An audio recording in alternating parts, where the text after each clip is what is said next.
Quaid Azam Part 419.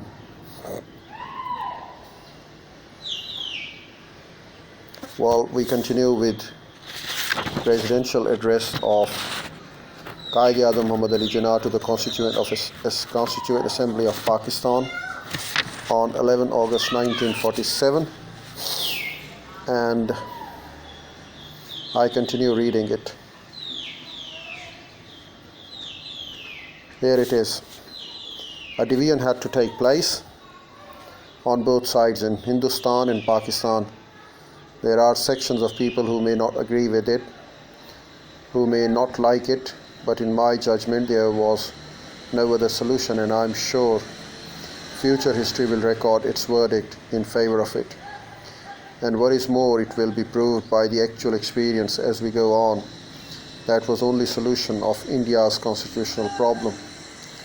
Any idea of a united India could never have worked, and in my judgment it would have led us to a terrific disaster.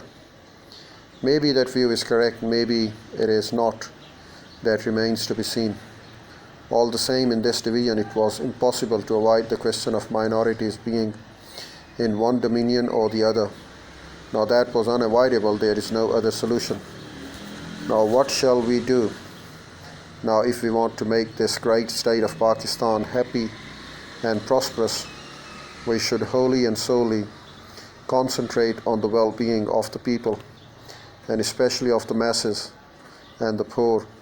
If you will work in cooperation, forgetting the past, burying the hatchet, you are bound to succeed.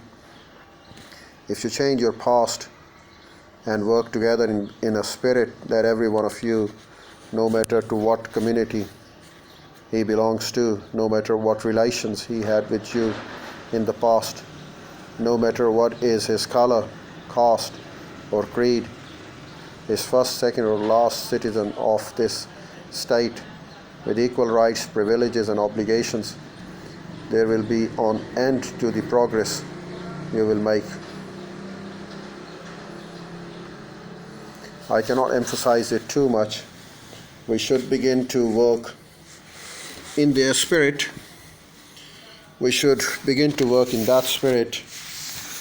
In course of time, all these angularities of the majority and minority communities, the Hindu community and Muslim community, because even as regards Muslims, you have Pathans, Punjabis, Shias, Sunnis, and so on. And among the Hindus, you have got Brahmins, Vaishnavas, Khatris, and Bengalis, Madrasis, and so on. They all will vanish. Indeed, if you ask me, this has been the biggest hindrance in the way of India to attain freedom and independence, but for this we would have been free people long ago. No power can hold another nation, and especially a nation of 400 million souls, in subjection. Nobody could have conquered you. Even if it had happened, nobody could have continued its hold on you for any length of time. But for this, therefore, we must learn a lesson from this. You are free. You are free to go to your temples. You are free to go to your mosques or any other place or worship in this state of Pakistan. You may belong to any religion or caste or creed. That has nothing to do with the business of state. As you know, history shows that in England, conditions some time ago were much worse than those prevailing in India today. The Roman Catholics and Protestants prosecuted each other. The Roman Catholics and the Protestants persecuted each other. Even now there are some states in existence where there are discriminations made and bars imposed against particular class. Thank God we are not starting in those days.